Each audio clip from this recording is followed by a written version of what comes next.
En 2010, la fondation Rockefeller a planifié un coup d'État mondial à partir d'une fausse épidémie de coronavirus par laquelle elle prendrait le pouvoir au niveau mondial.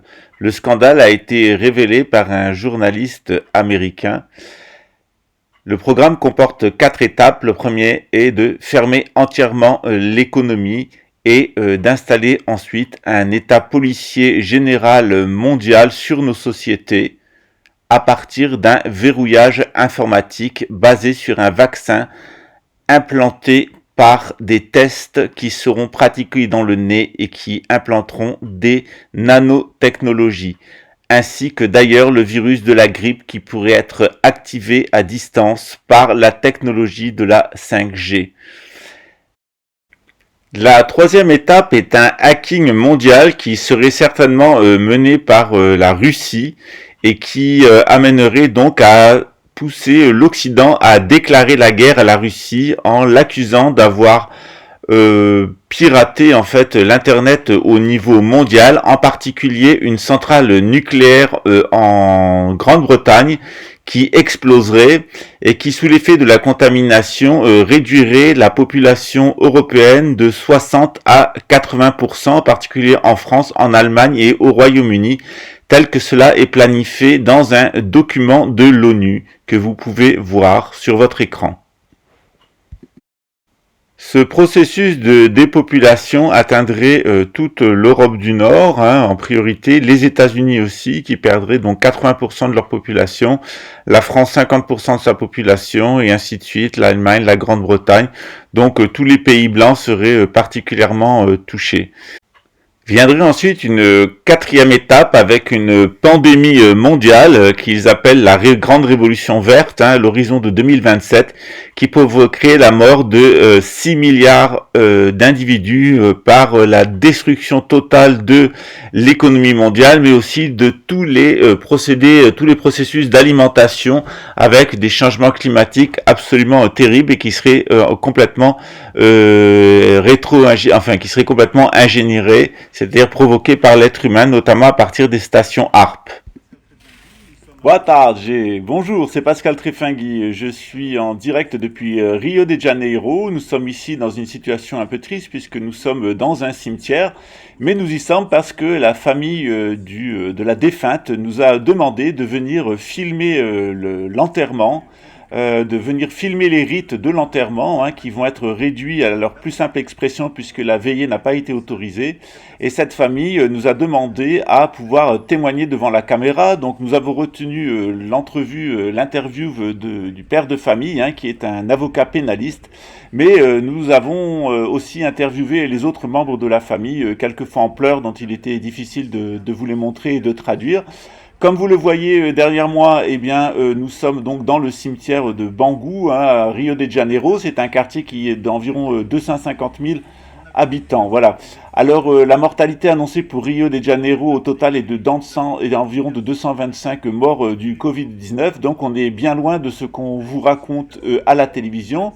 Et s'agit-il véritablement de mort du Covid-19 ? Eh bien, c'est ce que va nous dire cet avocat, puisque figurez-vous, le certificat de décès de sa mère porte la mention Covid-19, mais elle n'en est pas morte, elle est morte tout simplement d'un accident vasculaire cérébral, d'une crise cardiaque, et le certificat de décès a été donc falsifié par le médecin qui a expliqué que, en fait, eh bien, il devait tout simplement le faire, puisqu'on l'avait obligé, et que s'il ne le faisait pas, il perdrait son travail. Alors ni une ni deux, on est monté dans notre voiture et puis on est venu filmer cet enterrement, filmer les rites et interviewer cette famille en pleurs, mais aussi une famille particulièrement révoltée puisqu'on l'a offensé dans la mort de leur mère et aussi parce qu'ils n'ont pas pu effectuer les rites religieux, et bien tout simplement qui méritaient cette défunte qui avait plus de 90 ans, qui était très croyante, qui était très aimée dans son quartier, très appréciée et qui du fait de cette pandémie fake en fait a eu bien des rites funéraires abrégés. Je vous laisse observer la suite, je vous laisse observer ce cimetière qui est parfaitement vide et sans nouvelle sépulture.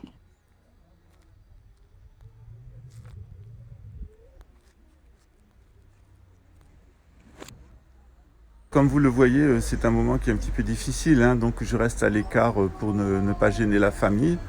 On va faire plusieurs vues panoramiques pour vous montrer qu'il n'y a rien de nouveau, hein. On est ici dans un quartier, il y a environ 200 000 habitants, hein, rien que dans le petit quartier autour qui s'appelle Bangou. On va regarder de près les statistiques officielles pour savoir un petit peu ce qu'on nous raconte et de la manière dont on est en train de nous flûter. Voilà, donc on laisse la famille évidemment à son deuil et puis on se retrouve un petit peu plus tard puisqu'il y a un certain nombre de personnes de la famille, donc des Brésiliens, des habitants de Rio, de ce quartier, d'un autre quartier, qui ont tenu à s'exprimer et de pouvoir témoigner de la façon dont ils vivent cette fake pandémie de coronavirus. Et en particulier, ils étaient un petit peu choqués par rapport aux informations qui étaient données, je laisse passer le corbillard, donc ils étaient un petit peu choqués par rapport aux informations qui étaient données dans les médias européens. Voilà. Alors ils trouvaient ça un petit peu curieux, je leur ai montré les images, hein, on leur a traduit en portugais, et puis ils ont regardé aussi des images de la télévision portugaise.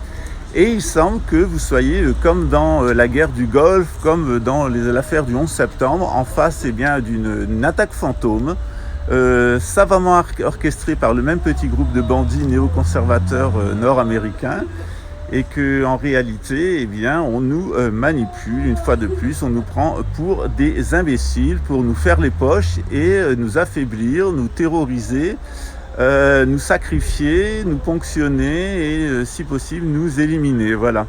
Alors on se retrouve tout de suite évidemment avec des membres de la famille qui, je vous le dis, ont tenu donc à témoigner.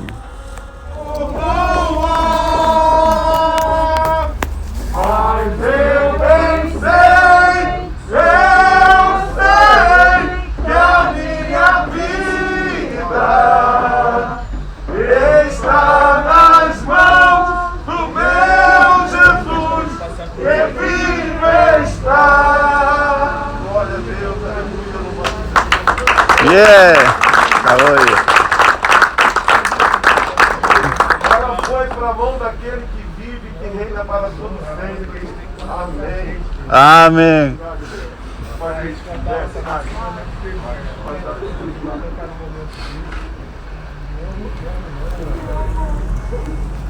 Voilà, je vous laisse voir par vous-même.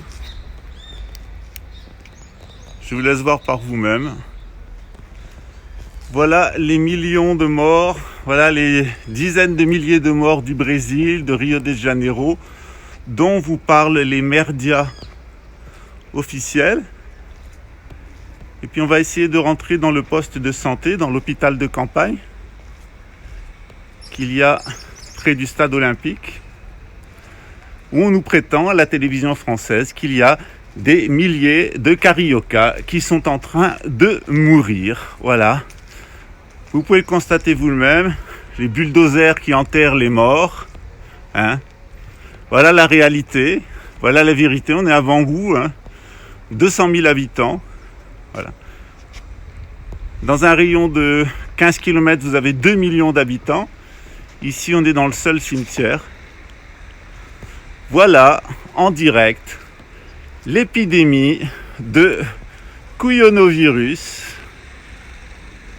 qu'on nous vend, que nous vendent les chiens du système, les journaleux, vos hommes politiques pantins et vos banquiers. Alors si vous voulez applaudir le soir à 20h, c'est pas à la fenêtre les soignants, puisque les soignants ils se la coulent douce, il n'y a personne à soigner, mais vous pouvez aller applaudir les banques, parce qu'après tout, quand un acteur a joué son rôle, eh bien il faut aller l'applaudir. Donc je vous invite à faire comme désormais quelques Brésiliens commencent à le faire et comme ça commence à s'étendre dans le monde, aller se positionner devant les banques et les applaudir, parce qu'effectivement cette comédie, ce coup de théâtre était magistralement joué par les banquiers avec les personnes qu'ils ont corrompues au niveau politique, avec les personnes qui collaborent avec eux au niveau professionnel, et évidemment la population qui est complètement passive, complètement enfermée dans son communautarisme et son égocentrisme, et à qui On vend absolument n'importe quoi. N'importe quoi. Je vous laisse constater par vous-même. Voilà. Voilà ce qu'est une épidémie de virus qui tue des dizaines de milliers de Brésiliens qui sont le pays le plus touché au monde. Amen. Bonjour, je suis Lucas, reporter pour Récréer Télévision. Je vais interviewer une personne de ma connaissance dont la mère vient de mourir à l'hôpital d'insuffisance cardiaque et dont la fiche de décès, le certificat de décès porte la mention Covid-19. Nous avons interrogé les médecins qui nous ont dit effectivement que la patiente n'était pas morte du Covid-19 mais qu'on les avait obligés à indiquer ce motif. Donc nous allons en discuter avec le fils de la défunte. C'est moi qui ai demandé à Lucas de réaliser cette interview parce que j'avais des choses à dire. Je suis avocat et maintenant je vais vous dire ce qui est arrivé avec ma mère. Ma maman est morte lundi dernier 11 mai et nous sommes au cimetière où je viens de l'enterrer. Nous sommes aujourd'hui le 13 et nous sommes au cimetière de Murumu dans le quartier de Bangu à Rio de Janeiro. En juillet 2019, ma mère avait eu un accident cardiaque qui l'avait paralysée, mais grâce à Dieu, on était arrivé à la soigner et son état s'était stabilisé, elle était même de nouveau très bien.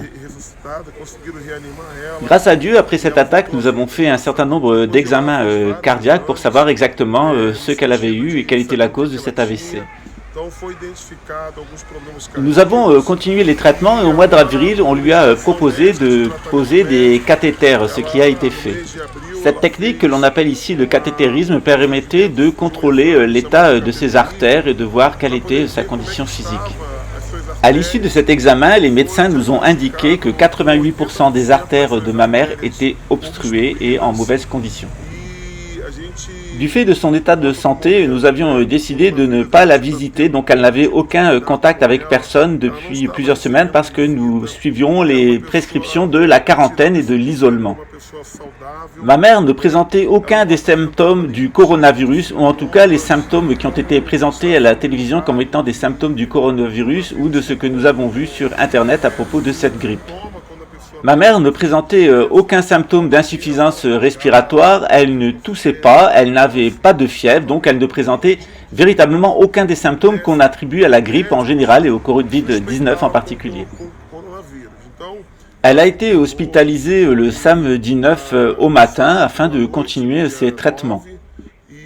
Comme elle était à l'isolement du fait de son âge, elle a reçu seulement la visite dimanche de mes deux frères qui ont pu lui parler, communiquer à travers elle, à travers une vitre puisqu'elle était dans une enceinte totalement aseptique. Ma mère se sentait très bien et elle nous a d'ailleurs ordonné de faire un certain nombre d'actes comme payer son loyer, arroser ses plantes, etc., s'occuper de ses animaux. Donc elle était parfaitement lucide, elle était parfaitement bien, alors on ne s'explique pas sa mort. Nous avons décidé de l'amener à l'hôpital à l'origine parce que, d'abord pour continuer son traitement, aussi parce qu'il nous semblait qu'elle avait les mêmes symptômes que ceux de l'année 2019 où elle avait eu donc cet accident vasculaire cérébral et donc on s'inquiétait pour elle. Nous avons contrôlé et toutes les personnes avec lesquelles elle a été possiblement en contact, même de loin, c'est-à-dire la famille et les personnes qui lui apportaient de la nourriture, aucune de ces personnes ne présente aucun symptôme du coronavirus, du Covid-19. Et d'ailleurs, nous avons imaginé que nous devrions nous tester, mais nous en avons été dissuadés. Dimanche soir, l'hôpital nous a joints et puis lundi matin, ma mère est décédée, en fait, ce qui semble des suites en fait de ses faiblesses cardiaques et puis aussi elle était diabétique et puis tout simplement elle était âgée. Nous avons demandé au médecin quelle était la cause du décès et le médecin a été clair, il s'agissait d'un accident cardiaque, donc ma mère était bien décédée d'une crise cardiaque. Comme nous sommes croyants, nous voulions organiser sa veillée et l'enterrer selon le rite religieux, mais le médecin nous a dit qu'on avait 24 heures pour le faire, tout simplement parce qu'elle était déclarée comme morte du coronavirus. Donc nous avons demandé au médecin de modifier cela sur l'acte de décès, mais le médecin a refusé en disant qu'il avait des ordres et qu'il serait sanctionné et qu'on l'obligeait à déclarer tous les décès qui n'étaient pas des décès par arme à feu ou par violence comme des décès du coronavirus. J'ai vivement protesté, mais le médecin est devenu blême et puis il m'a dit qu'il ne pouvait pas faire autrement, qu'il était un simple employé, qu'il avait reçu des ordres et que s'il ne le faisait pas, eh bien il serait sanctionné ou il perdrait son travail. Je demande aux autorités de notre pays de pouvoir changer ces choses-là. Qui a décrété que toutes les personnes devaient être déclarées comme mortes du coronavirus? Il faut absolument réévaluer ces ordres-là et retrouver plus de transparence pour savoir exactement qui meurt et qui ne meurt pas de cette grippe. Cet ordre nous a rendu, et ce certificat de décès falsifié nous a rendu particulièrement furieux. Nous n'apprécions pas du tout pour des raisons religieuses aussi et parce que nous n'aimons pas qu'on nous mente. Nous voulons savoir la vérité. En conséquence, ma mère a été enterrée aujourd'hui dans les 24 heures et on est vraiment révolté parce qu'on n'a pas pu lui donner une veillée et un enterrement digne de ce nom. C'est vraiment insulter notre foi et nos croyances. Malgré notre peine et sous ces ordres et ces mensonges, nous avons dû organiser en catastrophe l'enterrement de notre mère et évidemment, les sacrements religieux et le respect qui devait être donné à sa mort et entourer sa mort n'a pas pu être accompli et ceci nous révolte et nous choque particulièrement. Alors nous l'avons lu mauvaise, nous avons dû nous soumettre, nous avons dû l'accepter, mais maintenant en tant qu'avocat j'ai décidé de porter plainte et de lancer une procédure judiciaire afin que la vérité soit faite et que le certificat de décès de ma mère soit rectifié. Je compte aussi obtenir des dommages et intérêts puisqu'elle n'a pas été enterrée dans des conditions dignes qui sont en accord avec notre religion et ceci est particulièrement choquant et indigne, tout ça pour falsifier des résultats. Nous avons maintenant découvert la vérité suite à ce que nous a dit le médecin, qu'il y a des personnes qui meurent et on l'impute au coronavirus. Il y a aussi des personnes qui meurent avec le coronavirus, mais qui en réalité ne sont pas mortes du coronavirus. Mais toutes les personnes qui sont mortes sont en fait entrées dans la comptabilité des morts du coronavirus. Le pire, c'est qu'en application de la loi, puisque ma mère a été déclarée indûment morte du coronavirus, on va m'imposer une quarantaine pendant 15 jours à moi-même et à toute ma famille et tous nos proches, c'est-à-dire de rester enfermés à la maison et de ne pas travailler, tout simplement parce qu'un médecin a fait une fausse déclaration et un faux en écriture parce qu'on lui en a donné l'ordre. Ceci est particulièrement révoltant. En tant qu'avocat, j'ai décidé de porter cette affaire devant les tribunaux et de poursuivre toutes les personnes qui sont responsables. Mais en réalité, cela dépasse mon cas. C'est un crime qui est fait contre notre société, un crime qui est fait avec la complicité des professionnels et la complicité des politiques, un crime qui est fait contre notre peuple.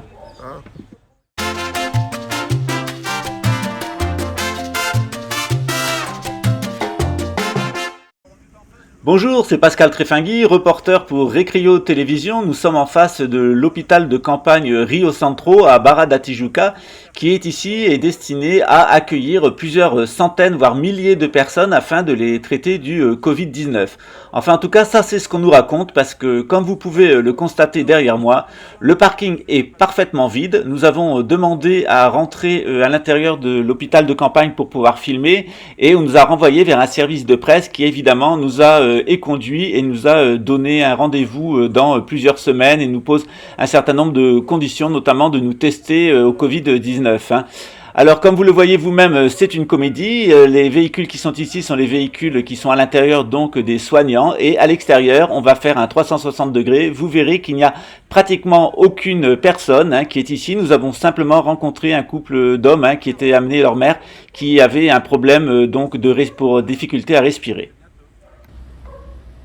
Vous le voyez dans ce 360 degrés, donc les véhicules du personnel et vous allez voir à la suite, il y a absolument personne sur ce parking et les seules familles de potentiels malades sont des personnes avec qui nous avons discuté mais qui ne souhaitaient pas être interviewées, qui nous ont dit que la personne n'avait pas le Covid-19, elle n'a aucun des symptômes, ils l'ont simplement amenée parce qu'elle avait une petite insuffisance respiratoire et qu'elle avait été diagnostiquée négative.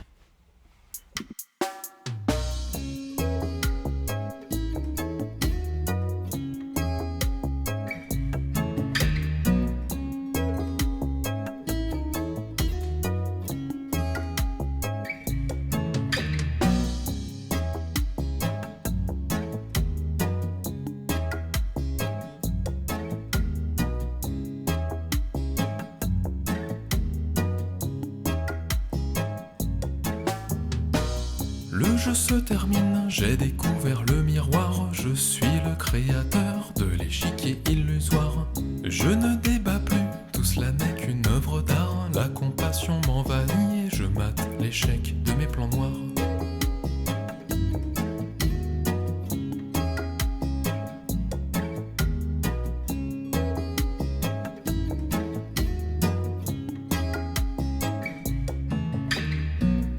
Peut-être que les deux guerres mondiales ne sont pas l'histoire à montrer du doigt.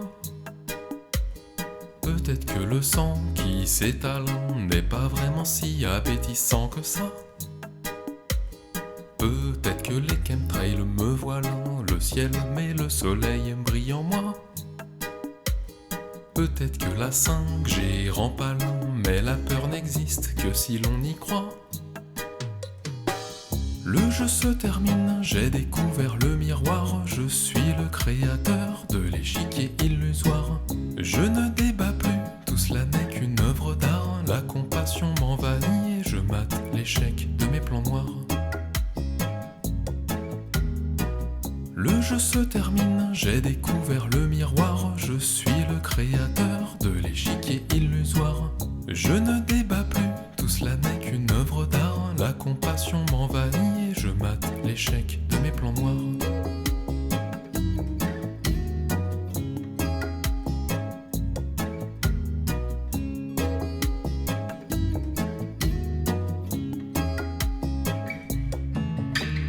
Peut-être que les violences conjugales sont le fruit d'une hypocrisie générale. Peut-être que l'argent n'est pas vital, mais que le troc et le don c'est l'idéal. Peut-être que les vaccins sont sales, mais qu'ils seront détruits avec l'homme animal. Peut-être que Linky me fait mal à la tête mais pas au crâne de cristal. Le jeu se termine, j'ai découvert le miroir. Je suis le créateur de l'échiquier illusoire. Je ne débat plus, tout cela n'est qu'une œuvre d'art. La compassion m'envahit et je mate l'échec de mes plans noirs. Le jeu se termine, j'ai découvert le miroir. Je suis le créateur de l'échiquier illusoire. Je ne débat plus, tout cela n'est qu'une œuvre d'art. La compassion m'envahit et je mate l'échec de mes plans noirs. Le jeu se termine, j'ai découvert le miroir. Je suis le créateur de l'échiquier illusoire.